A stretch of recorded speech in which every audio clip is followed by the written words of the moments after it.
और अपने जीवन का कल्याण करेंगे। ये वो ज्ञान है जिसको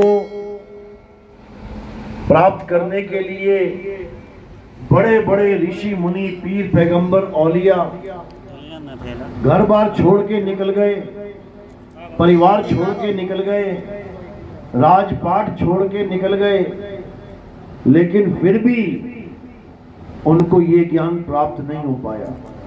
ये ऐसा दुर्लभ ज्ञान है जिसको पाने के लिए बड़े बड़े जो अवतार कहलाते हैं वो भी इस संसार में आए, लेकिन उनको भी ये ज्ञान प्राप्त नहीं हो पाया। ऐसा दुर्लभ ज्ञान है ये। इसी ज्ञान को आत्म ज्ञान कहते हैं।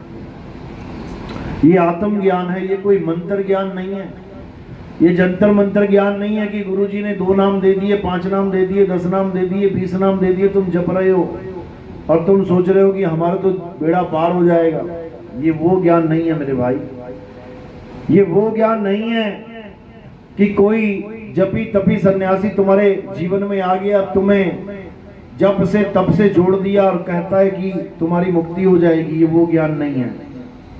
ये वो दुर्लभ ज्ञान है जो युगों युगों में प्रकट होता है, जिसके लिए सब संतों ने अपने सत्संगों में, अपनी वाणियों में महिमा गाई है। कलयुग में सतयुग आएगा, ये वो ज्ञान है जो कलयुग में सतयुग ला सकता है, नहीं तो किसी की ताकत नहीं कि कलयुग में सतयुग ले आए।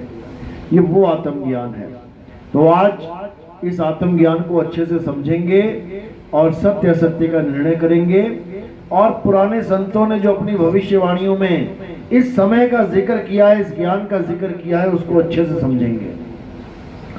तो आज का सत्संग शुरू करने से पहले के नाम पे जयकारा लगाएंगे।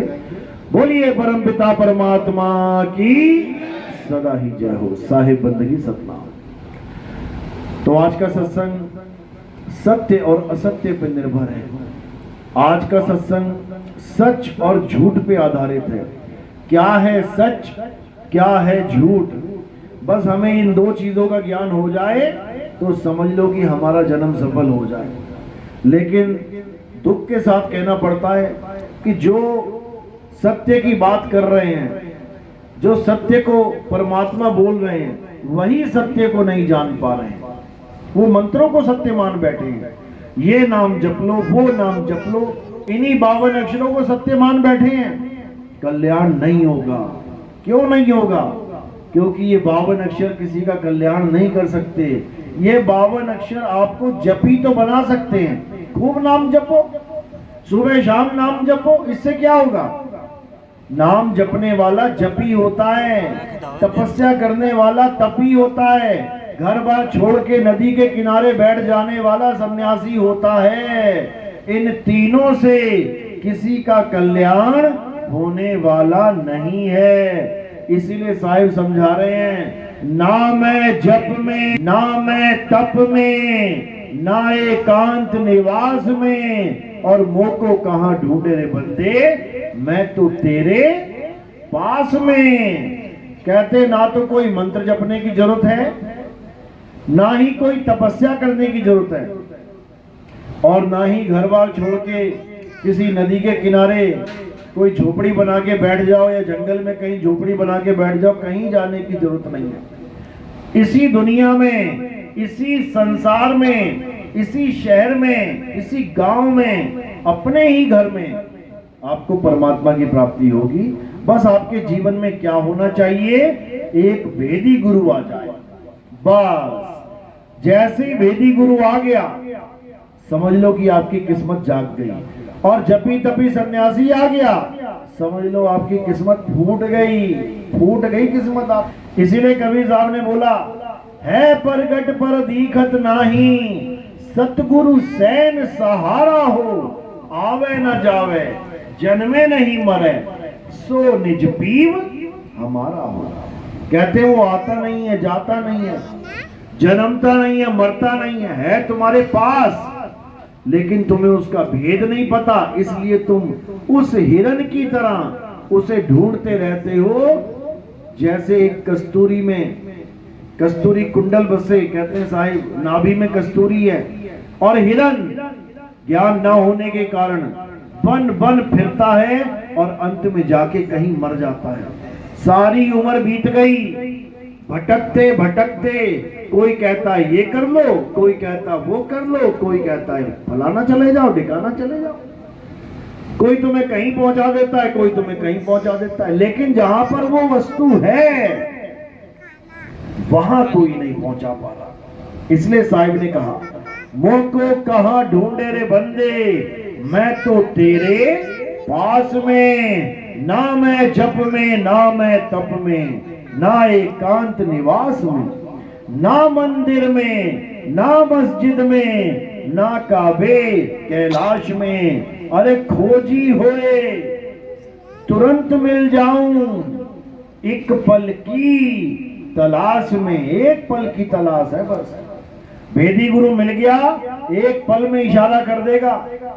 कहते सतगुरु सैन सहारा हो, एक सैन मिल गई, समझ लो जन्मों जन्मों का खेल खत्म हो गया। अब उस सैन के द्वारा तुमने परमात्मा को प्राप्त करना है, इशारे के द्वारा, क्योंकि सारा खेल इशारे का है, मंत्रों तंत्रों जंत्रों का नहीं है। साहिब समझा रहे हैं वाणी में, हम वासी वा देश के, जहां जात वर्ण कुल नाही, शब्द मिलावा हो रहा, देह मिलावा नहीं। सबसे पहले तो देह का खंडन कर दिया साहिब ने कि कच्ची देह, 5 तत्व की देह, इस पे क्या भरोसा करके बैठे हो? गुरु को देह मान के बैठे हो, सोच रहे हो देही तुम्हें पार कर देगी। अरे वो तो कब्रिस्तान से, शमशान घाट से आगे नहीं जा सकती, वहीं पे भस्म हो जाएगी। वो कब्रिस्तान से पार नहीं हो सकती, भवसागर से पार कैसे होगी? तो देही को सत्य नहीं मानना है। देही तो एक जरिया है तुम्हें ज्ञान समझाने का, इससे ज्यादा कुछ नहीं। किसी को इंसान आदमी की देही मिल गई, किसी को औरत की देही मिल गई, हैं दोनों मिट्टी, मिट्टी में ही मिल जाएंगे। कोई भी देह सत्य नहीं है। तो कह रहे हैं शब्द मिलावा हो रहा और देह मिलावा नहीं। पहले तो देह को अपने दिमाग से निकाल दो कि कोई गुरु तुम्हें पार करेगा, उस गुरु की ऐसी शक्ल होगी, उस गुरु के ऐसी खाल, ऐसे बाल होंगे, बिल्कुल दिमाग से निकाल दो, क्योंकि देही गुरु है ही नहीं। गुरु कौन है? अरे शब्द गुरु, सुरत धुन चेला। गुरु शब्द है, लेकिन कौन सा शब्द है इसको भी समझना पड़ेगा, क्योंकि आज संसार में तरह तरह के गुरु तरह तरह के शब्दों को लेके बैठे। कोई कह रहा हमसे शब्द ले लो, कोई कह रहा हमसे शब्द ले लो, कोई कह रहा हमसे 2 शब्द ले लो, कोई कह रहा हमसे 3 शब्द ले लो, कोई 4, कोई 5, कोई 7, कोई 10 लेके बैठा। क्योंकि साहिब ने कहा शब्द मिलावा हो रहा, देह मिलावा नहीं। तो इन गुरुआ लोगों ने शब्दों की बाढ़ ले आए, हमसे लो शब्द, हमसे लो। अब साहिब ने शब्द का भी खंडन कर दिया। कौन से शब्द का? ये जितने भी जाप अजपा अनहद शब्द हैं, इन सब का खेल खत्म कर दिया साहिब ने। हम वासी व देश के, जहां जात वर्ण कुल नाही, सैन मिलावा हो रहा, शब्द मिलावा नाही। कह रहे सैन मिलावा हो रहा। जिस शब्द की मैं बात कर रहा हूं वो सैन के द्वारा दिया जाएगा। सैन के द्वारा क्या दिया जाता है? सैन यानी इशारा। इशारे के द्वारा क्या प्राप्त होता है? वस्तु, नाम नहीं। कोई आदमी भागा भागा आया, भैया पानी चाहिए, पानी, बस इशारा कर दो, जिधर इशारा किया वही निकल जाएगा। वहां पे जिधर इशारा किया वही भागेगा। वो इशारे को देख के वस्तु तक पहुंचेगा, नाम नहीं जपेगा। नाम तो वो खुद लेके आया मुंह में, भैया पानी दे दो, पानी। नाम तो उसे पता ही है पहले से। और तुम 4 नाम और पकड़ा दो, बेटा बोलो जल वाटर नीर तोए, फिर बेड़ा गर्क हो गया उसका, फूट गई उसकी किस्मत। ऐसा गुरु मिल गया जिसने उसको 52 अक्षरों से जोड़ दिया। कैसा गुरु चाहिए? जो 52 अक्षर छुड़वाए और आदि अक्षर लखाए, तब उसका काम बन पाए। तो कह रहे हैं सोई गुरु पूरा कहावे, जो दो अक्षर का भेद बतावे, एक छुड़ावे एक लखावे, तब प्राणी निज घर को जावे। ऐसा गुरु मिल जाए जो 52 अक्षरों से परे उस सत्य नाम का भेद बता दे, उस सार वस्तु का भेद बता दे, जो वस्तु हम सबके पास पहले से है, वो सब घटों में पहले से विराजमान है वो वस्तु, लेकिन वस्तु का ज्ञान नहीं है, इसीलिए नाम के सहारे बैठ जाते हैं। साहिब कह रहे हैं वस्तु कहीं और ढूंढे कहीं, और कैसे लागे हाथ, गुप्त वस्तु तब मिले, जब भेदी लीजे साथ। अरे भेदी लीना साथ में, और दीनी वस्तु लखाए, कोटि जन्म का पंथ था, पल में पहुंचा जाए। करोड़ों जन्म बीत जाते, ये वस्तु प्राप्त नहीं होती, लेकिन तुम्हारे जीवन में भेदी गुरु आ गया, कह रहे हैं पल में दियो बताए। एक पल में तुम्हें समझ में आ जाएगा कि आखिर मेरा मालिक है कहां। उसके बाद ये सारे नाम, ये सारे पूजा पाठ हवन यज्ञ, ये सब खत्म, फिर केवल एक ज्ञान चलेगा, एक नाम चलेगा, एक भाषा चलेगी, एक झंडा चलेगा, जिसके बारे में बाबा जय गुरुदेव ने अपने कई प्रवचनों में खुले मंच से ललकारा। क्या बोला उन्होंने कि अभी तो सब अपनी अपनी संगत संभाल के बैठे हैं, ये छोटे छोटे पंथ बने, लेकिन एक समय ऐसा आएगा जब एक नाम, एक भाषा, एक झंडा होगा, और ये सारे पंथ उस झंडे के नीचे आ जाएंगे। कहा था कि नहीं कहा था? किसको पता है? आप खड़ा करो जरा। बाबा जय गुरुदेव ने अपनी भविष्यवाणी में डंके की चोट पे बोला था, लोग पूछते रहे बाबा जी वो कौन है, हमें उसके बारे में बता दो। बाबा जी ने क्या कहा? बड़े बड़े महात्माओं ने इंतजार किया है समय का, तुम भी करो, तुम्हें खुद समझ में आ जाएगा कि वो एक नाम, एक भाषा, एक झंडा वो कौन लहराएगा, तुम्हें खुद समझ में आ जाएगा।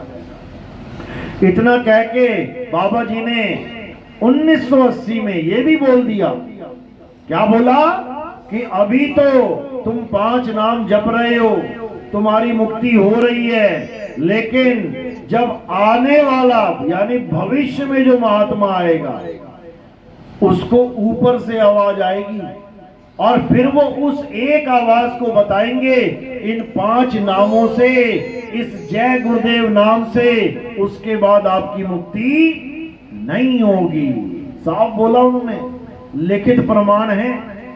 वो कहते हैं अभी तो तुम जो दिया जा रहा है कर रहे हो, करते रहो, लेकिन जब वो समय आएगा जब उस एक नाम, एक भाषा, एक झंडे की महिमा चलेगी, तब ये 5 नाम और वो जय गुरुदेव नाम, इससे तुम्हारी मुक्ति नहीं होगी। बिल्कुल क्लियर कर दिया उन्होंने। कभी भी अपने पंथ में किसी आने वाले गुरु की कोई बात ही नहीं करी, सारी दुनिया को भविष्य बताते चले गए और अपने पंथ में भविष्य का गुरु नहीं बताया कि मेरे बाद कौन आएगा, कभी नाम नहीं लिया। इसीलिए आज उनके एक से अनेक पंथ बन गए, 20-25 गुरु बने बैठे बाबा जय गुरुदेव के पंथ में, जबकि उन्होंने अपनी वाणी में बोला कि कोई भी गुरु बनने वाला काम मत करना। अपनी संगत को बोला गुरु मत बन जाना तुम लोग, क्योंकि अगर तुम गुरु बन गए तो तुम उस पंथ से वैर विरोध करने लग जाओगे जो आने वाला पंथ है। ये उन्होंने 1980 में बोला था कि हमारा कोई भी शिष्य गुरु नहीं बनेगा। लेकिन हुआ क्या? बाबा जी के जाने की देर थी, किसी ने कहीं मोर्चा उठा लिया, किसी ने कहीं झंडा उठा लिया, एक से अनेक पंथ हो गए। जबकि बाबा जय गुरुदेव एक से एक हो जाएंगे, लेकिन कोई उनकी बात को समझ नहीं पाया। आज यही सोच के बैठे हैं कि जो हो रहा है होने दो, उससे क्या होगा, कुछ नहीं होगा। उन्होंने अपनी बातों में इशारा कर दिया था कि एक नाम, एक झंडा। देखो नाम वो 5 दे रहे हैं, लेकिन महिमा एक नाम की गा रहे हैं कि आने वाले यानी भविष्य में एक नाम की महिमा चलेगी। और देव वो 5 नाम रहे हैं। वो केवल इसलिए नाम दे रहे थे ताकि ये संगत मजबूत हो जाए उस एक नाम को समझने के लिए। पहली क्लास से लेके 12वीं तक इसलिए पढ़ाया जाता है ताकि 12वीं के बाद जब बच्चा कॉलेज में जाए तो उसको वो कॉलेज का ज्ञान समझ में आ पाए। अब 12वीं तक भी नहीं गया तो कॉलेज में एडमिशन लेके पास हो जाएगा क्या? होगा ही नहीं एडमिशन उसका। इसलिए बेस बनाया जाता है, एक पटरी बिछाई जाती है। उस काम में बाबा जय गुरुदेव ने बहुत महत्वपूर्ण योगदान दिया है। सारे समाज को मीट मांस से, नशों से दूर किया। सारे समाज में आप देखोगे गौ हत्या पे बैन करवाया, इतना कुछ किया, इतना समाज को सुधार किया। किस लिए? इसलिए किया कि उनके एक पंथ से 20 पंथ हो जाए, एक दूसरे को दें, एक दूसरे को अपशब्द तक बोले जा रहे हैं। इसलिए नहीं किया था मेरे भाई, इसलिए किया था कि जब वो एक नाम की महिमा गाई जाएगी तब हमारे सारे शिष्य उस एक झंडे के नीचे आ जाना। ये 5 नाम से किसी की मुक्ति होने वाली नहीं है। साहिब ने समझाया अपनी वाणियों में, कहते हैं 5 नाम और 5 मुद्रा सोई निश्चय जाना, तिसके आगे पुरुष पुरातन तिसकी खबर न जाना। साधु सिद्ध त्रिदेव आदि सब इन 5 शब्द में अटके और मुद्रा साध रहे घट भीतर, फिर औंधे मुंह लटके। यानी इतनी भक्ति करने के बाद भी वापस उसी माँ के गर्भ में बार बार माँ के गर्भ में जा रहे हैं, उल्टा लटक रहे हैं, उससे कोई फायदा नहीं है। तो क्या करना है? अब केवल एक नाम, एक शब्द को जानना है, और वो एक शब्द क्या है? वो सार शब्द है। उसी की महिमा कबीर साहब ने और अन्य संतों ने गाई है। बाबा नानक कहते हैं, तेरा एक नाम सारे संसार में एहा आस एहा आधार, नानक नीच कहे विचार, धानक रूप रहा करता। कह रहे हैं संसार को तारने वाला केवल एक नाम है। वो एक नाम पूरे संसार को तार सकता है। इससे कोई मतलब नहीं कि चेला हिंदी वाला है या अंग्रेजी वाला है या गुजराती वाला है या मराठी वाला है या चाइनीज है, जापानीज है या स्पेनिश है, पुर्तगीज है या किसी भी देश का है, उसको एक नाम तार देगा। क्योंकि ये 52 अक्षरों का खेल नहीं है। चीन भाषा का आदमी आएगा, कहेगा भाषा में नाम दो। जापान वाला कहेगा मुझे जापानी भाषा में नाम दो। कोई और आ जाएगा, वो अपनी भाषा में मांगेगा। ये भाषाओं वाला खेल ही नहीं है, ये तत्व ज्ञान है। कोई प्यासा है, किसी भी भाषा का क्यों ना हो, अगर आगे पानी मांगेगा तो उसको बिना अक्षरों वाला पानी पकड़ाया जाएगा कि बेटा ये पकड़ पानी, इसी से तेरी मुक्ति होगी, और वो अपना पानी पी के गला गीला कर लेगा। इतनी सी बात को नहीं समझ पाते लोग, और क्या करते हैं? झगड़ा मचा देते हैं 52 अक्षरों का। हम ये नाम जपेंगे, हम वो नाम जपेंगे, इससे मुक्ति होगी, इससे नहीं होगी। अरे किसी से भी नहीं होगी, क्योंकि ये सारे 52 अक्षर जीव के आधार पे चलते हैं। कह रहे 52 अक्षर जीव आधारा, आदि अक्षर जीभ्या से न्यारा, वाही को सत सिमरण कहिए, सिमर सिमर नर उतरो पारा। ये जीव का खेल है सारा। जितने भी नाम बने हैं इस दुनिया में, ये सब जीव के कारण बने। अगर सबकी जीव ना होती, अब बताओ कौन सा नाम होता? दुनिया वैसे ही चलती, सारे काम वैसे ही करते आप। केवल अक्षर ना होते, अक्षर ना होते तो क्या होता? तो इशारों में काम चल रहा होता। इशारों में ही चलता था पहले काम, पहले इशारों के द्वारा ही ज्ञान चलता था। धीरे धीरे अक्षरों की खोज हुई तो भाषाएं बन गई, और ये कब तक बनी रहेंगी? जब तक जीव है। सब जीव खत्म हो जाएं, सारी भाषाएं खत्म हो जाएंगी। क्योंकि ये होठ कंठ जीव का ही काम है, अक्षरों को उत्पन्न करना। लेकिन कबीर साहब का जो अक्षर है वो इन भाषाओं का गुलाम नहीं है। साहिब समझा रहे हैं, अरे होठ कंठ लागे नहीं और जीवा नहीं उच्चार, गुप्त वस्तु जो लखे सो निज हंस हमार। जो उस गुप्त वस्तु को लग लेगा वही मेरा हंस है, उसी की मुक्ति होगी। बाकी जितने भी बैठे हैं इनमें से एक का भी कल्याण नहीं हो सकता। साहिब समझा रहे हैं कि 52 अक्षर कहां से आए हैं, समझ लो। 52 अक्षर मुख से आए हैं, जीव से, कंठ से, होंठ से आए हैं। साहिब कह रहे हैं इन शब्दों से मुक्ति होने वाली नहीं है। अरे शब्द शब्द सब कोई कहे, वह तो शब्द विदेह और जीवा पे आवे नहीं। वो नाम आ सकता जिससे मुक्ति होगी। और 52 अक्षरी नाम ये सारे आते ही जीव पे। कोई भी नाम ले लो, अल्लाहु अकबर, राम राम राम, वाहेगुरु वाहेगुरु वाहेगुरु, निरंजन ओंकार अरंकार सोहम सतनाम, सतपुरुष अकाल मूर्त शब्द स्वरूपी राम, ओम कलियम हरियम शरियम। कोई भी नाम उठा के ले लो, कहां आ रहा है? जीभ पे। और साहिब क्या कह रहे हैं? अरे 52 अक्षर जीव आधारा। ये सारे नाम इसलिए बोल पा रहे हो क्योंकि जीव से बोले जा रहे हैं, जीव के आधार पे है। आदि अक्षर जीभ्या से न्यारा। जो मुक्ति का नाम है वो जीव से परे है, वो जीव पे नहीं आता। और वो एक है, कोई 5 मत समझ लेना कि वो 5 नाम है, 5 शब्द है, बिल्कुल नहीं। एक परमपिता परमात्मा है, एक शब्द गुरु है, 2 4 5 नहीं है। तो साहिब यही समझा रहे हैं, शब्द शब्द सब कोई कहे, वह तो शब्द विदेह और जीवा पे आवे नहीं। निरख परख कर ले।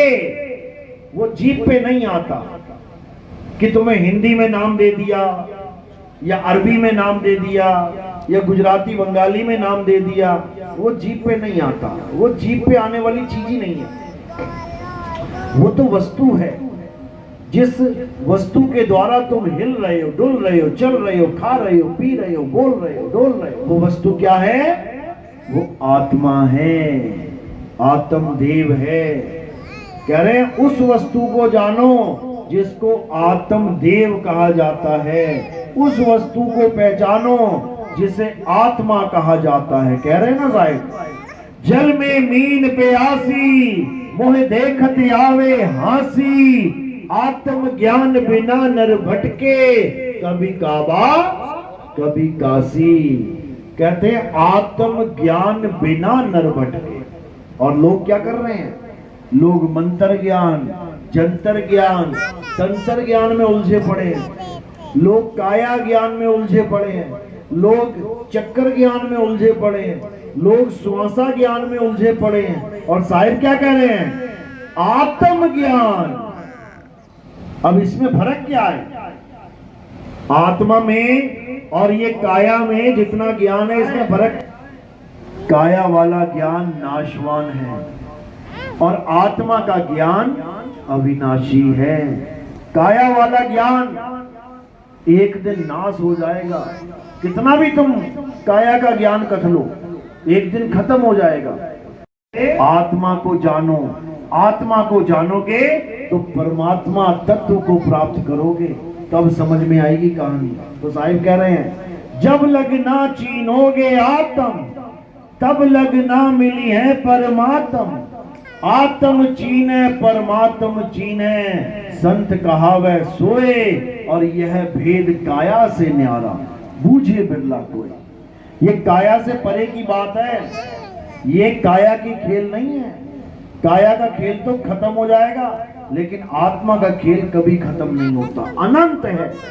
इसीलिए गीता में बार बार यही समझाया, हे अर्जुन उसको जानो जिसका आदि और अंत नहीं है, जो कभी जन्मता नहीं, कभी मरता नहीं है, जो सदा सदा रहे, वही सत्य सनातन है, उसको जानो। लेकिन लोग उसको नहीं जान पाए और किसको पकड़ के बैठ गए? काया को। जिसने ये ज्ञान दिया कि आत्मा को जानो, उसी की काया को पकड़ के बैठ गए। कभी राम जी ने कहा तो राम जी की काया पकड़ ली, कृष्ण जी ने कहा कृष्ण जी की काया पकड़ ली, हनुमान जी ने आत्मा की बात करी, हनुमान जी को पकड़ लिया। बात चल रही है आत्मा की और पकड़ लेते हैं शरीर, बस यही दिक्कत है। तो अब आत्मा को जानना है। गीता में इसी आत्मा को सत्य तत्व बोल के बयान किया गया कि इस दुनिया में अगर कुछ सत्य है तो आत्मा है, और अगर इस दुनिया में कुछ असत्य है तो वो देही है, चाहे किसी की भी है, चाहे कोई भी देह हो, वो नाशवान है, वो असत्य है, और आत्मा अविनाशी है। इसीलिए गीता में बिल्कुल क्लियर कर दिया गया कि हे अर्जुन, इस आत्मा को ना तो कोई शस्त्र काट सकता है, इस आत्मा को ना तो जल भिगो सकता है, इस आत्मा को ना तो अग्नि जला सकती है, इस आत्मा को ना तो वायु सुखा सकती है, इस आत्मा का कोई कुछ भी बिगाड़ने में सक्षम नहीं है। ये आत्मा ही पूजनीय है। इसी आत्मा में रमण करना इंसान जन्म का मुख्य उद्देश्य है।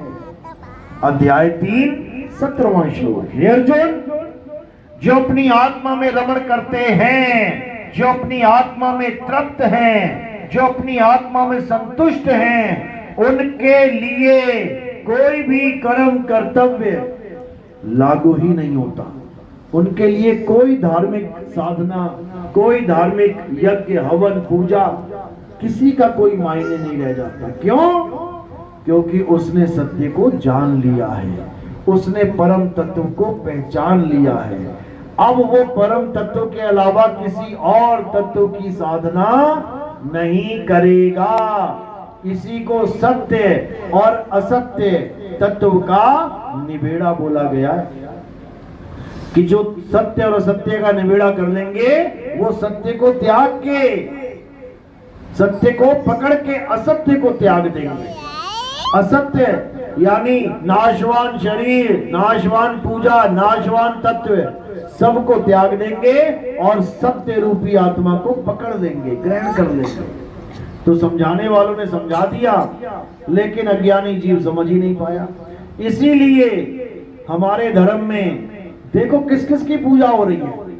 कोई कहता हम पीपल की पूजा करते हैं क्योंकि पीपल में भगवान है, कोई कह रहा हम पत्थर की पूजा करते हैं, पत्थर में भगवान है, कोई कह रहा हम चूहे की पूजा करते हैं, सांप की पूजा करते हैं। हम सबकी पूजा कर लेते हैं क्योंकि सब में भगवान है, केवल आत्मा की पूजा छोड़ के। आत्मा की पूजा करनी आती नहीं तो करेंगे क्या? आत्मा की पूजा के अलावा सबकी पूजा कर देते हैं। यही अज्ञान है। ये कोई बहुत महान कार्य नहीं कर रहा तुम्हें, यही समझाया जा रहा है गीता में कि हे अर्जुन, ये शरीर तो कपड़े हैं, ये नाशवान है। इन कपड़ों की पूजा करने वाला कभी सत्य सनातनी नहीं हो सकता। तो क्या करना है? अब आत्मा की पूजा करनी है, आत्मा की आरती गानी है, आत्म तत्व को पहचानना है। कबीर साहब यही समझा रहे हैं कि जब तक तुम्हारे जीवनी गुरु नहीं आ गया, तब तक तुम असत्य के साथ ही जुड़े रहोगे। और आत्मज्ञानी गुरु क्या करता है? आत्मज्ञानी गुरु तुम्हारा ध्यान पूरे संसार से हटा देता है, क्योंकि संसार में तुम्हें जो कुछ भी दिख रहा है वो तुम्हारे ध्यान को भटकाने के लिए ही बना है। ये माया है, जड़ माया। तो साहिब समझा रहे हैं, सूरत फंसी संसार में, तासे पड़ गई दूर, और सूरत बांध स्थिर करो, आठों पहर हुजूर। यानी इस संसार में सुरता कहां फंसी है? जितनी भी चीजें दिखाई दे रही हैं उसमें फंसी पड़ी है। कोई काया में फंस गया, कोई माया में फंस गया, कोई बीवी बच्चों में फंस गया, कोई जमीन जायदादों में फंस गया, कोई किसी में फंस गया, कोई किसी में फंस गया। दिखने वाली चीजों में सब फंसे पड़े हैं। इसीलिए दिखने वाली चीजों को माया बोला गया। संतों, जो दिखे सो माया। जब दिखा तो फंस गया। अब किसमें अपना ध्यान रखना है? जो दिखने वाली चीज नहीं है, जो वेदी गुरु की दया से ही समझ में आएगी। अब उस आत्म वस्तु में ध्यान रखना है। दिखेगी नहीं आंख से, लेकिन काम पूरा करेगी। जैसे करंट दिखता नहीं है आंखों से, लेकिन काम पूरा कर रहा है। सारी दुनिया के पंखे, सारी दुनिया के बल्ब, सारी दुनिया के हीटर, गीजर चला के रखा हुआ उसने। दिखेगा नहीं तुम्हें, लेकिन काम उसी के द्वारा हो रहा है। इसी प्रकार आत्म तत्व तुम्हें दिखाई तो नहीं देगा, लेकिन ये काया माया सब उसी से चल रहे हैं। तो अब क्या होगा? अब तुम्हें आत्म तत्व का ज्ञान होगा। आत्म तत्व का ज्ञान मतलब तुम्हें तुम्हारा ज्ञान होगा, क्योंकि तुम काया नहीं, तुम आत्मा हो। लेकिन अपने आप को भूल बैठे हो, इसलिए तुम्हें लग रहा है मैं आदमी, मैं औरत, मैं बच्चा, मैं बूढ़ा, मैं जवान, मैं इतनी तारीख को पैदा हुआ, मैं इतने साल बाद मर जाऊंगा। यही भ्रम है। ना तो तुम कभी पैदा हुए और ना ही तुम्हारी कभी मृत्यु होगी। हे अर्जुन, हम और तुम और ये सारे राजा महाराजा, ऐसा कोई वक्त नहीं था जब हम तुम और ये राजा महाराजा नहीं थे। ऐसा कोई वक्त नहीं आएगा जब ये राजा महाराजा और हम तुम नहीं होंगे। हम सदा सदा से थे, सदा सदा रहेंगे। किस स्वरूप में? आत्म स्वरूप में हमेशा रहेंगे। हमारा कभी अंत हो ही नहीं सकता। लेकिन अज्ञानतावश हमारे दिमाग में ये बात बैठा दी गई है कि हम एक दिन मर जाएंगे, इसीलिए हम सब दुखी हैं। इसीलिए दुखी हैं क्योंकि हम ये सोच बैठे हैं कि हम मर जाएंगे। माँ बीमार है, अब हम सोच बैठे हैं कि ये मर जाएगी, दुखी है। बाप बीमार है, मर जाएगा, दुखी है। हम ही बीमार हो गए, मर जाएंगे, दुखी है। काया मरेगी क्योंकि ये मरी हुई है पहले से। तुम कभी नहीं मरोगे क्योंकि काया को जिंदा करके बैठे हो और काया को ही अपना स्वरूप मान बैठे हो। जब तुम्हें ये पता लग जाएगा कि तुम काया नहीं, तुम आत्मा हो, तो ये जन्म मरण का सारा बंधन टूट जाएगा। उसके बाद तुम्हें इतना होश आ जाएगा कि सारी दुनिया के सारे शरीर मर जाएं, सारी दुनिया खत्म हो जाए, मैं फिर भी खत्म नहीं होऊंगा। क्यों? क्योंकि मैं अविनाशी हूं। तुम्हारा जो असली स्वरूप है वो अविनाशी है, और जो नकली स्वरूप है वो ये बैठा हुआ है। इस नकली स्वरूप को पकड़ के बैठे हो, इसलिए तुम्हें लग रहा है कि मैं अभी जिंदा हूं। ये नकली स्वरूप है मेरे भाई, ये सदा किसी का नहीं रहेगा। लेकिन जो तुम्हारा असली स्वरूप है वो कभी नहीं मरेगा। उसको इस दुनिया का कोई बड़े से बड़ा अस्त्र शस्त्र नहीं मार सकता। बाबा जय गुरुदेव यही बोलते थे अपने सत्संग में, बच्चा, इस दुनिया का कोई भी अस्त्र शस्त्र हमें नहीं मार सकता। लोग समझने लगे कि बाबा जी की काया की बात चल रही है, कि बाबा जी की काया को कोई खत्म नहीं कर सकता, जबकि बाबा जी अपने स्वरूप की बात बता रहे थे कि बेटा हमारा वो स्वरूप है जो अविनाशी है, जिसको परमाणु बम तक नहीं मार सकता। कोई परमाणु बम भी फेंक दे काया के ऊपर, ये खत्म होने वाला नहीं है। आत्म स्वरूप काया का बचेगा कुछ नहीं और आत्मा का बिगड़ेगा कुछ नहीं। लेकिन इस आत्म स्वरूप को कोई जान ही नहीं पाएगा जब तक उसके जीवन में आत्म ज्ञान देने वाला वेदी सदगुरु नहीं आ गया। तब तक किसी का कल्याण नहीं हो सकता। इसलिए कबीर साहब ने, नानक साहब ने, रविदास जी महाराज ने, संत पलटू, भीखा दास, संतों ने आत्म ज्ञानी गुरु की महिमा गाई है कि जब तक वेदी गुरु, आत्म ज्ञानी गुरु तुम्हारे जीवन में नहीं आ गया, तुम्हारा जन्म कभी सफल नहीं हो सकता। कितना ही मंत्र जप लो, कितनी तपस्या कर लो, बता भी रहे हैं तपो राज राजो नरकम, यानी जब तप करोगे तो राजपाट मिल जाएगा, और राजपाट मिलेगा तो फिर व्यभिचार में पड़ जाओगे, फिर नरकों में आ जाओगे। क्या फायदा है ऐसा भैया जप तप का? तो अभी इस जप तप को छोड़ना है और अपने आत्म स्वरूप को जानना है। तुम्हारे आत्म स्वरूप को तुम पहचान जाओगे तो तुम्हारा जन्म मरण सदा सदा के लिए खत्म हो जाएगा। उसके बाद तुम अकर्ता भाव में रहोगे। उसके बाद इस संसार में जो कुछ भी हो रहा है, जो कुछ भी तुम्हारे द्वारा भी हो रहा है, उसको तुम अपने द्वारा किया नहीं मानोगे, अकर्ता भाव में आ जाओगे। कर्ता भाव खत्म हो जाएगा। नानक साहब समझा रहे हैं कि आत्मज्ञान प्राप्त होने के बाद क्या होगा। जब लग जानो मैं हूं करता, तब लग गर्भ जून में फिरता। जब लग जानू बैरी नीत, तब लग नहीं चलना ही जीत। यानी जब तक मैं ये समझ रहा हूं कि मैं ये कर रहा हूं, मैं ये कर रहा हूं, मेरे द्वारा ये हो रहा है, ये हो रहा है, फंस जाओगे। अब आत्म स्वरूप में आके अकर्ता जानो खुद को। तुम कुछ नहीं कर रहे हो। ये तीन लोग, ये माया का क्षेत्र है, ये माया का संसार है। ये सारे कार्य माया के द्वारा ही किए जा रहे हैं, लेकिन तुम्हें ये आभास कराया जा रहा है कि ये तुम कर रहे हो, तुम कर रहे हो, तुम कर रहे हो। जैसे सपने में तुमने 1000 आदमियों को गोली मार दी, और जैसे ही तुम सुबह उठे पुलिस वाले तुम्हें पकड़ने आ गए कि तुमने 1000 लोगों को मारा है, तो तुम क्या कहोगे? मैंने मारा है? तुम कहोगे भैया मैंने किसी को नहीं मारा, वो तो सपना था। मैंने किसी को नहीं मारा, मैं किसी को नहीं मार सकता, वो तो सपना था। अकर्ता हो जाओगे तुम उसी वक्त कि मैंने कुछ नहीं किया, वो तो सपना था, वो तो माया का खेल था। दिखा दिया मुझे कि मैंने इतने लोगों को मारा है, तो मैं सत्य थोड़ी नहीं मान लूंगा कि मैंने मारा है। नहीं तो दिखाओ कहां है लाशें, सपना है वो। इसी प्रकार ये जगत भी एक सपना है, लेकिन इस जगत को तुम सत्य मान बैठे हो कि हाँ ये काम मैंने किया, हाँ मैं ही कर रहा हूं।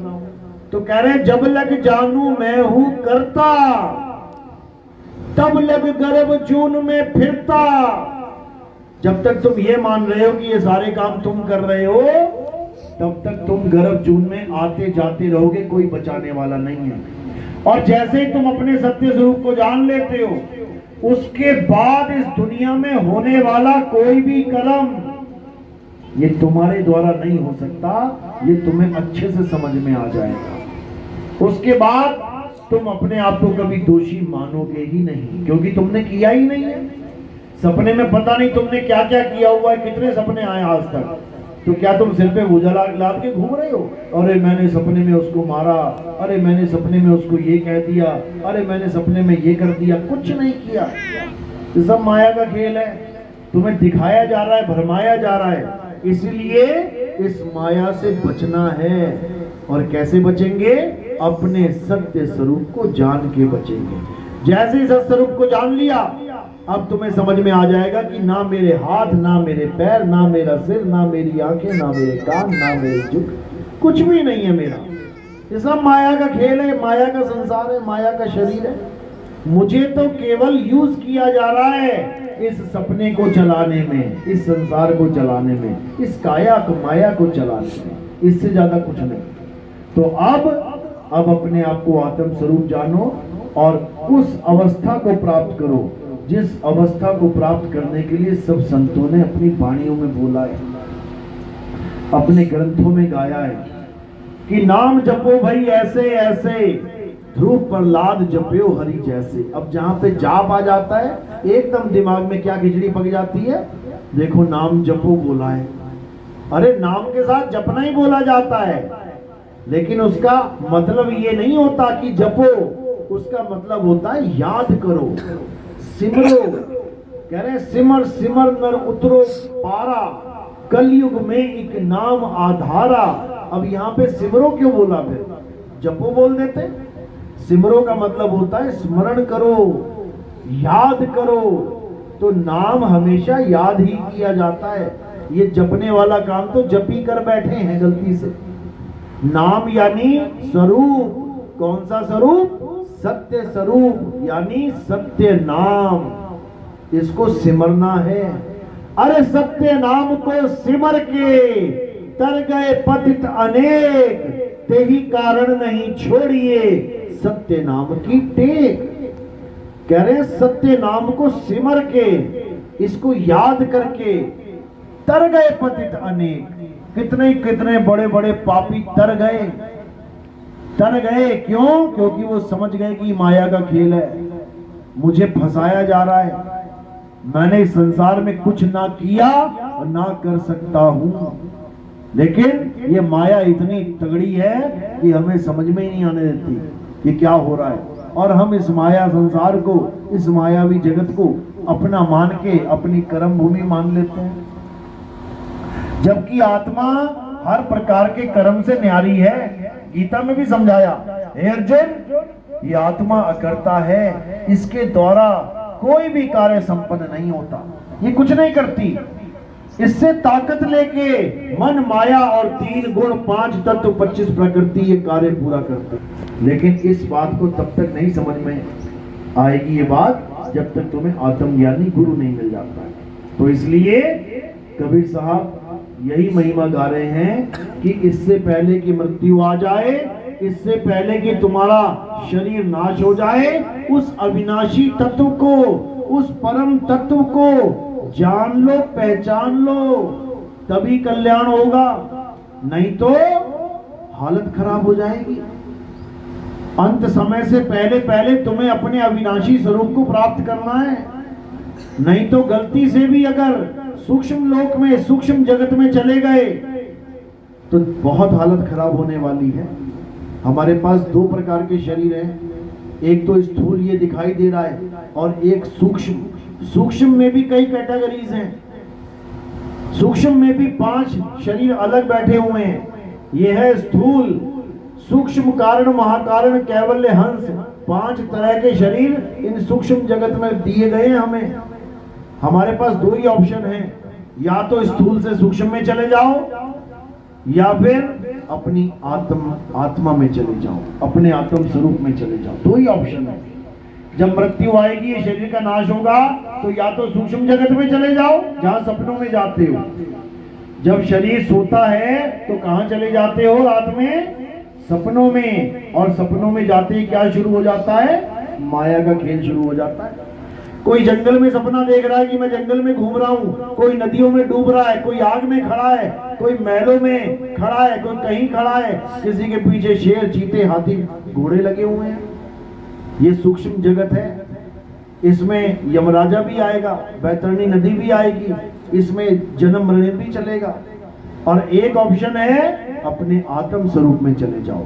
जब आत्म स्वरूप में चले जाओगे, अब कोई यमराजा नहीं, कोई काया माया का खेल नहीं, अब सदा सदा के लिए सत्य में समा जाओगे। इसी को बोला गया है गीता का 3रा अध्याय 17वां श्लोक कि अर्जुन, जो अपनी आत्मा में रमण करते हैं, किसी शरीर में रमण नहीं बोला कि स्थूल शरीर छूटेगा तो सूक्ष्म में भाग जाना। जो अपनी आत्मा में रमण करते हैं, जो अपनी आत्मा में तृप्त हैं, जो अपनी आत्मा में संतुष्ट हैं, उनके लिए कोई कर्म धर्म लागू नहीं होता। उसके लिए ये माया जगत कोई मायने नहीं रखता। अब उसको इस दुनिया में आने की कोई जरूरत नहीं है, क्योंकि ये संसार ही भवसागर है। इसी में उल्टे लटकते हैं सारे, माँ के गर्भ में उल्टे लटके होते हैं। तो अब किसी गर्भ में नहीं आना है और इस भवसागर को पार कर जाना है। कैसे करेंगे? आत्मा के द्वारा, आत्म ज्ञान के द्वारा। अब ना कहीं आना और ना कहीं जाना, आपे में आप समाना। अब अपनी आत्मा में स्थित हो जाओ, अपनी आत्मा में रमण करो, तुम्हारा कल्याण होगा। कोई तुम्हारा जन्म बर्बाद नहीं कर सकता। अब माया तुम पर दाव नहीं लगा सकती। इस काल भगवान का दाव किसी पर नहीं लगेगा। तो इसी को समझना है और इसी के द्वारा जन्म मरण करना है। चलो, तो आज का सत्संग यहीं समाप्त करते हैं और मालिक से अरदास करते हैं कि सत्संग में जितनी भी बात बताई गई आप लोगों को ये समझ में आए, क्योंकि 1 बार 2 बार में ये बातें समझ में नहीं आती हैं। लेकिन अगर पुराने गुरु ने तुम्हें अच्छे से पाठ पढ़ा रखा है, पुराने गुरु ने तुम्हें ज्ञान अच्छे से समझा रखा है, तो ये ज्ञान तुम बड़ी ही सहजता से समझ सकते हो। फिर भी समझ में ना आए तो क्या करना है? बार बार इस ज्ञान को सुनना है। क्योंकि जो अध्याय बच्चा नहीं समझ पाता है स्कूल में, वो क्या करे? बार बार उस अध्याय को पढ़े, बार बार उस सवाल को समझे, ताकि वो धीरे धीरे धीरे धीरे समझ में आना शुरू हो जाए। इसी को कबीर साहब ने बोला है कि रसरी आवत जाते सिलते पड़े निशान। बार बार रस्सी आ रही है, जा रही है।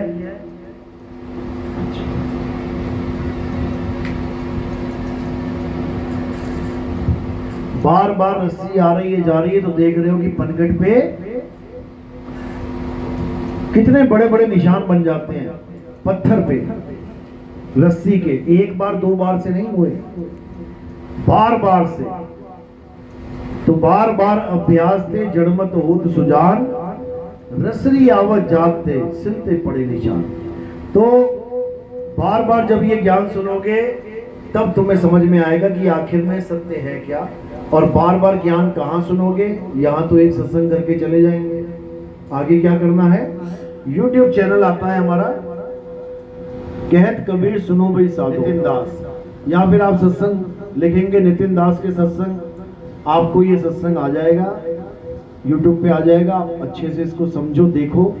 मुद्दा एक ही है कि आत्मज्ञान समझ में आना चाहिए। आत्मज्ञान के अलावा जितना भी ज्ञान है ये सब आपको बंधन में लेके आएगा। केवल और केवल ये आत्मज्ञान ही ऐसा ज्ञान है जो निर्बंध ज्ञान है। ये तुम्हारी अवस्था को बदलेगा, ये तुम्हें जीव नहीं रहने देगा, ये तुम्हें पीव अवस्था तक पहुंचा देगा। तो जीव अवस्था का ज्ञान क्या है, ये जितने भी शरीरों की पूजा चल रही है, ये जितने भी जीव की पूजा सर्वे सर्वा बता के चल रही है, ये सब जीवों का ज्ञान है। हमारे कबीर पंथ में भी ये जीव का ज्ञान बहुत ज्यादा प्रसारित किया जा रहा है। लोग जीव को ही सत्य माने बैठे हैं, लेकिन कबीर साहब की वाणियों में आप देखेंगे कि जीव को सत्य नहीं बताया कबीर साहब ने। जीव को अविनाशी तो बताया है, लेकिन बंधन में बंधा हुआ बताया है। क्या कह रहे हैं, बहु बंधन में बांधेया एक बेचारा जीव, और क्या बल छूटे आपने जो न छुड़ाए। कहते हैं इस बंधन में ये जीव बंधा हुआ है, नाना प्रकार के बंधन बंधे हुए हैं। इसको छुड़ाने वाला पीर जब तक नहीं आएगा तब तक इसके बंधन टूट नहीं पाएंगे। इसी जीव को नाना प्रकार के 84 लाख योनियों में भ्रमण करना पड़ता है। साहिब समझा रहे हैं, जीव सोई जो जुग जुग जीवे, उत्पत परलय माही, और दे धरे भर में 84, निर्भय कबहू नहीं। कहते हैं बार बार 84 में धक्के खाने जा रहा है, कभी कुत्ता, कभी बिल्ली, कभी हाथी, कभी घोड़ा। कौन बना रहा है इस जीव को, ये काल निरंजन बना रहा है, ये माया का खेल चल रहा है। जीव की दुर्गति इसी निरंजन भगवान के द्वारा हो रही है, और लोग किसी का नाम जप के सोच रहे हैं कि मुक्ति मिल जाएगी। बिल्कुल नहीं, बिल्कुल नहीं। कबीर साहब समझा रहे हैं, साधो निरंजन जाल पसारा। इस निरंजन ने इतना बड़ा जाल बुन दिया है कि बड़े बड़े देवी देवता ना निकल पा रहे हैं इसके जाल से। बड़े बड़े देवी देवता इसके जाल से नहीं निकल पा रहे हैं। एक आम जीव की क्या हैसियत है जो इसके जाल से निकल जाए, नहीं निकल सकता। लेकिन अगर ये उस पीव को जान ले, उस सत्य स्वरूपी आत्म देव को जान ले, तो कहते हैं बड़ी सहजता से निकल सकता है। कैसे, कह रहे बंदे को बंधा मिला और छूटे कौन उपाय, कर सेवा निर्बंध की, और पल में ले तो छुड़ाए। यानी बंदे को बंधा मिला, यहाँ गुरु भी बंधा, चेला भी बंधा है। गुरु भी जीव है, चेला भी जीव है, यहाँ दोनों ही जीव अवस्था में बैठे हैं। कैसे पार होंगे, कहते कर सेवा निर्बंध की, उसकी सेवा कर जो 4 दाग से न्यारा है। कह रहे 4 दाग से सतगुरु न्यारे, अजरो अमर शरीर, और कोई गाडे कोई अग्नि जरावे, ढूंढ न पाया शरीर। 4 दाग कौन से हैं, पहला दाग है जन्म लेना, यानी सतगुरु यानी परमात्मा कभी मां के गर्भ से नहीं आते। दूसरा दाग है भोजन करना, वो कोई खाना पीना नहीं खाते, वो बंदी छोड़ हैं। तीसरा दाग है ये ब्याह शादियां करना, ये काम वासना, वो ब्याह शादियां नहीं करते। और चौथा दाग है मृत्यु, मर जाना, उनकी कभी मौत नहीं होती। वो कौन से गुरु की महिमा है, शब्द गुरु की, जिसके लिए कबीर साहब कह रहे हैं, अरे जग मर्यादा कारणे गुरु की रामानंद, शब्द हमारा गुरु है सदा हमारे संग। जग मर्यादा कारणे, इस दुनिया की मर्यादा के कारण हमने गुरु धारण किया। कौन सा? रामानंद। उच्च कोटि का ब्राह्मण था, पत्थर पूजता था, पत्थरों की सेवा करता था, पत्थर को भगवान मानता था, ठाकुर मानता था। कबीर साहब गए उसके पास कि हमें नाम दीक्षा दे दो, हमने आपको गुरु धारण करना है। क्यों? क्योंकि जहां भी हम ज्ञान सुनाते हैं लोग हमसे ये पूछते हैं कि तुम्हें ये ज्ञान कहां से हुआ, तो हम जवाब नहीं दे पाते क्योंकि हमारा कोई गुरु है ही नहीं। इसलिए हमें आपको गुरु धारण करना है। तो गुरु जी क्या बोले? हम नीच जात वालों को चेला नहीं बनाते, हमारे शिष्य उच्च कोटि के ब्राह्मण हैं। अब बड़ा चक्कर पड़ गया, क्या किया जाए? तो कबीर साहब छोटे से बालक बनके पंचगंगा घाट पे बनारस में, काशी में लेट गए पौड़ियों पे। अब गुरुजी आए स्नान करने तो उनका पेशाब के सिर पे लग गया। अब बच्चा रोने लगा। अब बच्चे को रोता देख गुरुजी ने गले से लगा दिया। कहते बेटा रो मत, राम राम जप। मिल गया नाम दीक्षा राम राम की। लेकिन ये कल को मानेंगे नहीं कि इन्होंने मुझे राम राम की दीक्षा दी, तो क्या किया जाए? कबीर साहब ने उनके गले में से माला तोड़ दी, सारे मन के नीचे गिर गए, मात्र एक मन का उनके हाथ में रह गया, वो छुपा लिया उन्होंने। क्यों?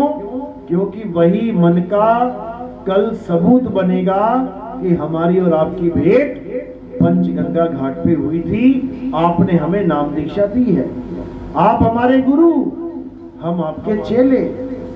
तो जब अगला दिन आया और कबीर साहब ने वही मन का अपने गले में धारण कर लिया, सूत तो वो काटते थे, तो सूत में ही, सूत के धागे में मन का धारण कर लिया। अब जहां भी ज्ञान दें लोग पूछे आपका गुरु कौन है, तो बोले रामानंद, महर्षि रामानंद। पूरे शहर में हल्ला मच गया कि ये कैसे हो गया, वो तो उच्च कोटि के ब्राह्मणों को शिष्य बनाते हैं, ये एक जुलाहा नीच जात का, इसको कैसे बना लिया चेला। खबर पहुंच गई गुरुजी तक। गुरुजी ने कहा बुला के ले आओ कबीर को, वो झूठ कैसे बोल रहा है। कबीर साहब जब सामने आए उनके तो 7 पर्दे लगा दिए, क्योंकि वो नीच जात वालों के दर्शन भी नहीं करते थे। तो 7 पर्दे लगाए और कबीर से वार्तालाप चल रही है। हाँ भाई कबीर, मैंने तुझे नाम कब दिया? कहते मैंने पंचगंगा घाट पे आपसे नाम लिया था। कहते मेरी मुलाकात तेरे साथ कब हुई? कह रहे हमारी मुलाकात हुई थी गुरुजी। तो वार्तालाप करते करते गुरुजी को याद आया कि समय हो गया पूजा का। तो कहते मैं तुझसे बाद में, तेरे से मैं बाद में बात करता हूँ, मैं जरा पूजा कराऊं अपनी। तो अपनी पूजा कैसे करते थे? वो मन में करते थे। आंखें बंद करी, ठाकुर जी की मूर्ति सामने आई, उनके कपड़े खोले, नहलाया धुलाया, कपड़े पहनाए, माला पहनाई। उसके बाद ये उनकी पूजा थी, रोज की दिनचर्या। मुकुट रखने के बाद आरती होती थी। तो कबीर साहब के साथ जब वार्तालाप हुई, अब वो पूजा कैसे कर रहा है? ठाकुर जी की मूर्ति सामने ध्यान में लेके आए, कपड़े खोले, नहलाया धुलाया, कपड़े पहनाए, मुकुट रख दिया, माला डालनी भूल गए। अब मुकुट कैसे उतारे? माला डालने के लिए बड़े चक्कर में पड़ गए कि इस कबीर के चक्कर में मेरी इतने वर्षों की मेहनत, इतने वर्षों की पूजा आज खंडित हो रही है। बिना माला डाले मैं आरती कैसे करूंगा? तो बाहर से कबीर साहब की आवाज आई, अरे गुरुजी, मुकुट उतारने की जरूरत नहीं है, माला तोड़ के पीछे से गांठ लगा के डाल दो। अब इतनी बात जब समझ में आई तो भागे गए बाहर, हटा के पर्दे वर्दे। अरे भाई तू कौन है? कौन है तू? मेरे मन की दशा कैसे जान रहा है? मेरे मन की बात कैसे पकड़ ली? तुम कौन हो बताओ मुझे। कहते गुरुजी कुटी में चलो जरा, मैं वही हूं जो तुम्हें पंचगंगा घाट पे एक बच्चे के रूप में मिला था। अरे वो तो छोटा सा बालक था, तू तो 5-6 साल का लड़का है। तो वही छोटा सा बालक बन के भी अपना रूप दिखाया कि देखो यही था ना। अरे यही था भाई, कौन हो तुम? तो कबीर साहब ने कहा कि मैं इस संसार में काल निरंजन से लोगों को बचाने आया हूं, मैं इस जीव को बचाने आया हूं। ये काल निरंजन सबको अलग अलग रूपों में अपनी पूजा करवा के बैठा है। कोई राम जी की पूजा कर रहा है, कोई हनुमान जी की, कोई श्याम जी की, कोई किसी की, कोई किसी की। अरे सारे रूप इसी के हैं, ये सारे रूप इसी के हैं। ये अपने अलग अलग रूपों की पूजा करवा के सारी दुनिया में भगवान बना बैठा है। इसी काल निरंजन से बचाना मेरा परम कर्तव्य है, मेरा परम उद्देश्य है इस संसार में आने का। तो समझा भी रहे हैं कि देव निरंजन सकल शरीरा तामे भ्रम भ्रम रहल कबीरा, कि देव निरंजन नाना प्रकार के रूप धारण करके बैठा है और इसी में इस जीव को उलझा रखा है। जीव अपने सत्य स्वरूप को प्राप्त नहीं कर पा रहा और इसी निरंजन की पूजा में लगा पड़ा है। समझो बात को। तो अब इस निरंजन को नहीं पूजना है, किसी काया को नहीं पूजना है, अब आत्मा को जानना है। अब पूजा आत्मा की करनी है, अब आत्म देव को पूजना है। गुरु ग्रंथ साहब में बिल्कुल क्लियर लिखा है, आत्म पूजिए गुरु के सहज सुभाए, आत्मे नो आत्मे दी प्रतीत, देखकर ही परचा पाए। कि अगर इस दुनिया में कोई पूजनीय है तो वो आत्मदेव है। आत्मदेव की पूजा करो और तुम्हारी मुक्ति होगी। लेकिन आत्मदेव की पूजा करें कैसे, ये सबसे बड़ा सवाल उठता है कि आत्मा की पूजा करें कैसे, कैसे होती है आत्मा की पूजा।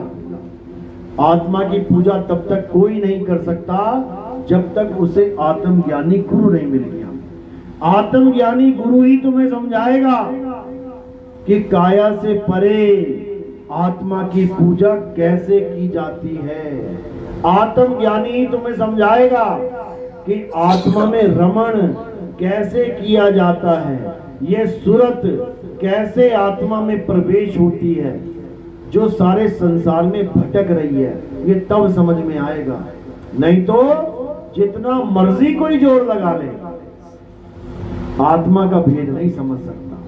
और जब तक आत्मा का भेद नहीं जाना तब तक समझ लो कि ये जन्म कभी सफल हो ही नहीं सकता। इसलिए अब क्या करना है, अब अपनी आत्मा को जानना है, अपनी आत्मा को, अपने आत्म स्वरूप को जानना है।